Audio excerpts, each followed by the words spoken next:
Hello everybody and welcome to my presentation.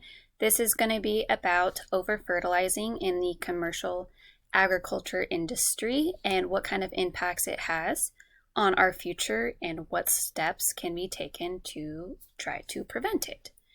Now, looking at over-fertilizing is just the simple definition is just using too much excess fertilizer. And fertilizer is made up of three components of nitrogen, phosphate, and potassium. And now these three, when combined and put together and used in the commercial agriculture farming world, it generally increases output yield, which is kind of where it all started. They were trying to increase the supply due to ever increasing demand. And looking back at the 1950s and 1960s, now this is not set in stone. I'm sure there's much earlier information regarding over-fertilizing and what it's doing to the soil and the impact on our environment.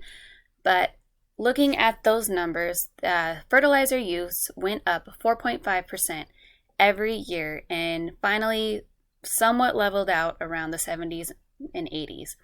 Now, what that means is that people were trying to increase their supply, so they were using so much fertilizer that over 133 million acres of farm was using too much fertilizer. And the most common ones that it was being used on was wheat and corn, as those were the top product in demand. So the over-fertilization habits, it started due to keeping up with supply and demand. They were able to create ammonia, which is a greenhouse gas, but this ammonia was cheaper and it sped up production of the crop yields, and it provided, economic growth and success. So, no one really took it as a bad thing. And the fertilizer can even be made up of three different things. So usually the main nutrients, like I said before, is the nitrogen, phosphate, and potassium. Now, it can be derived from raw materials, compost or organic matter, and unfortunately, even sometimes septic, sewage, sludge, etc.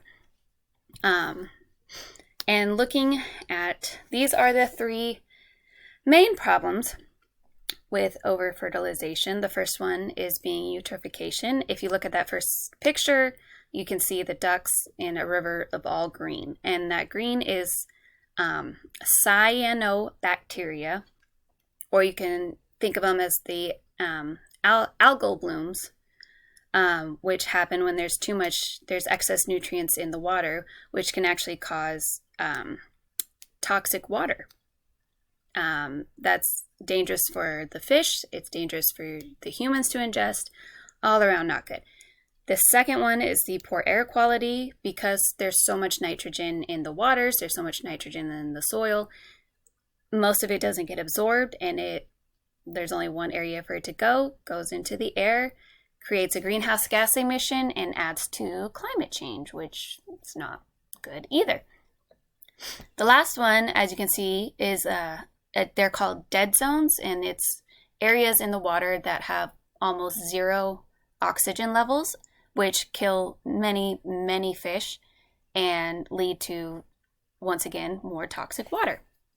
Now, these three things are happening a lot more frequently in our Great Lakes areas, in rivers and streams, because of all of this excess industrial runoff and the storms and sewer drains, and all of this stuff is just emptying into our oceans and our waters.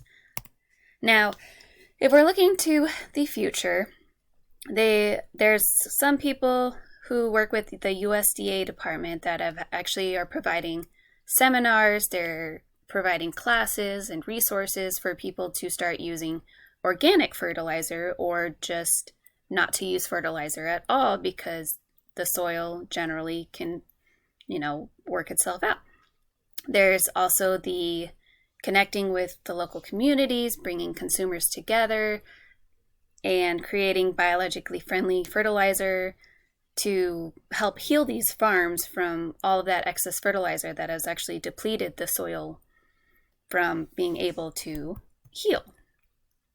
And that is my small presentation about overfertilization. These are they're not all my sources, but there's quite a good amount of information in these ones if you are looking up how much fertilizer is being used, how we can make a difference, and the small part we can play.